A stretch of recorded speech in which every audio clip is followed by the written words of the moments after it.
اٹھتے بیٹھتے آتے جاتے استغفر اللہ ربی استغفر اللہ الذی لا الہ الا هو الحی القیوم واتوب الیہ استغفر اللہ ربی من کل ذنب واتوب الیہ. یہ پڑھا کرو جتنے استغفار آپ کو یاد ہے، بہت زیادہ پڑھو، کم پڑھنے سے نہیں کام چلے گا. کیونکہ دنیا کی تمام تکلیفیں، رنج اور غم، صدمہ اور مصیبت، فتنہ اور پریشانی سورت انفال میں ہے، استغفار سے ختم ہو جائے گا. استغفار ہمیں کرنا چاہیے. پیرانی پیر شیخ عبد القادر جیلانی نے ایک موقع پر لکھا ہے کہ جن کو استغفار کا پتہ ہے اور پھر وہ پریشان ہوتا ہے، فرمایا بہت بڑا کذاب اور جھوٹا ہے. یہ تو خدا کا فیصلہ ہے کہ آپ استغفار کریں، میں پریشانیاں دور کروں.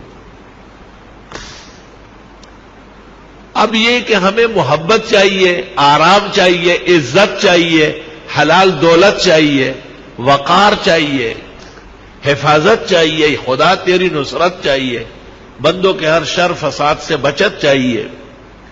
اس کا ذکر اللہ نے سورت نوح میں کیا ہے 29ویں پارے میں کہ یہ بھی استغفار سے ہو. لے سارا کام استغفار سے ہوگا. علماء نے اس طرح ایک مثال دی کہ اگر فرید گنج شکر ان کے شیخ قطب الدین بختیار کاکی، ان کے شیخ معین الدین چشتی اور ان کے شیخ عثمان ہارونی اور ان سے بھی بڑے شیخ عبد القادر جیلانی اور سید علی حجویری داتا گنج بخش اور حسن بصری اور علی مرتضی اور چاروں مقرب ملائک، ان سے بھی آپ وظیفہ مانگے. استغفار سے بڑھ کر کوئی وظیفہ نہیں دے. سب کا اتفاق استغفار پر ہوا. استغفر اللہ ربی من کل ذنب واتوب الیہ استغفر اللہ الذی لا الہ الا هو الحی القیوم واتوب الیہ. اب ایک آدمی استغفار کر رہا ہے اور وہ فائدہ محسوس نہیں کرتا تو قرآن تو سچا ہے، ہمارا ایمان ہے، اس میں کوئی کمی ہے نا. وہ عورت نے وہ چاند دیکھا ایسا چاند کی طرح، تو انگلی کے ساتھ کوئی چیز لگی تھی نامناسب، کہنے لگی چاند تو بہت اچھے لیکن بدبو آ رہی. بدبو تو آپ میں ہے، چاند میں تھوڑا ہی ہے.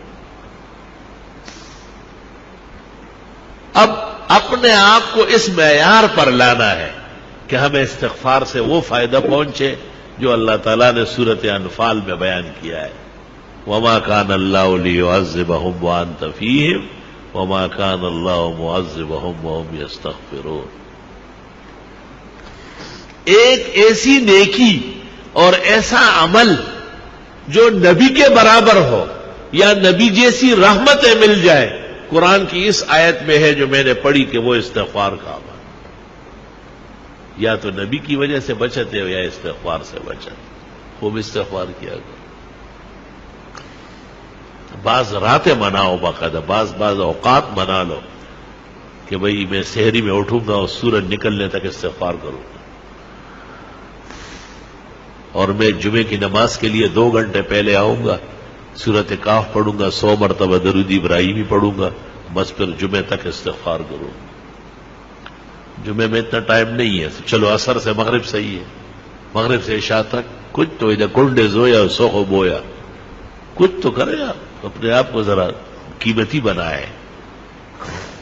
جتنی خوشیاں چاہیے، جتنے آرام اور راحت چاہیے، جتنی عزت چاہیے، اللہ تعالیٰ سورۃ نوح میں فرماتے ہیں فَقُلْتُ اسْتَغْفِرُوا رَبَّكُمْ، استغفار کرو وہ مل جائے گا، سب عطا ہو جائے گا. ہمیں بھی دعاؤں میں یاد رکھو، دینی مدرسوں کو بھی، طلباء کو بھی، اور یہ موجودہ پریشانیوں کو بھی، اور استغفار کی کثرت کرو.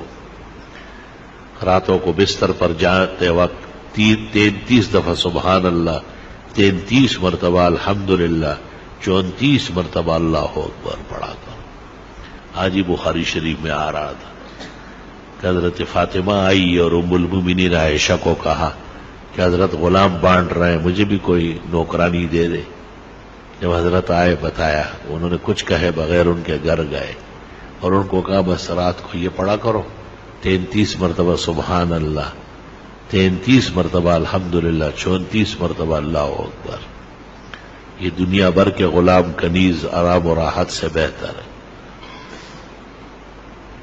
تسبیحات دائیں ہاتھ سے پڑھا کرو، بائیں ہاتھ سے اسلام میں کوئی تسبیح نہیں ہے۔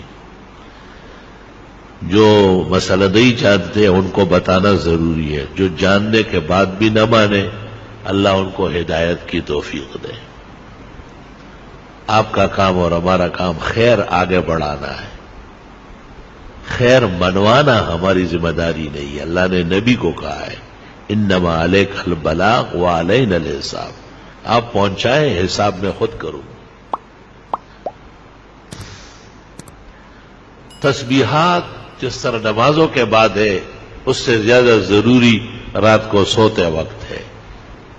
بہتر ہے کہ باوضو ہو، بہتر ہے کہ پاک کپڑے پاک جسم ہو، بہتر ہے کہ بستر بھی صاف ستھرا پاک ہو، سفید پاک چادر بچھاؤ اس پر۔ بستر پر آنے کے بعد اگر کوئی حرج نہیں ہے، گرانی نہیں ہے، تو سورۃ الف لام میم سجدہ ایک بار اور سورۃ ملک ایک بار ہر رات کو پڑھنا سنت طریقہ ہے۔ قیامت کے دن شفاعت آسانی سے نصیب ہو جائے گی، قیامت کے دن کی تپش نہیں دیکھے گا، محسوس بھی نہیں کرے گا۔ لوگوں سے پوچھے گا کہ وہ قیامت کہاں ہے، وہ تکلیف کدھر ہے؟ فرشتے کہیں گے چل چل، الف لام میم سجدہ اور سورہ ملک جو پڑھتے ہیں ان کو نہ قبر میں عذاب ہوتا ہے نہ میدان حشر میں ہوتا ہے۔ یا رب تیری کتنی عنایات و احسانات۔ اورنگزیب عالمگیر نے جو قرآن شریف لکھا ہے تو الف لام میم سجدہ اس پر بھی لکھ دیا 21 پارے میں کہ رات کو سوتے وقت الف لام میم سجدہ اور ملک پڑھا کرو۔ پھر 29 پارے میں جب سورۃ ملک آئی پھر لکھنے لگا تو کاتبان جو بیٹھے تھے انہوں نے کہا حضرت یہ لکھ چکے وہاں، کہا آرام سے رہو، وہ الف لام میم سجدے پر لکھا، یہ سورۃ ملک پر لکھا۔ اور حدیث شریف لکھنے کے بعد لکھ فرمایا بس اورنگزیب کا یہی مقصد تھا کہ یہ لکھا ہوا قیامت تک رہ جائے، شاید کوئی عمل کر کے اور مجھے بھی قبر کے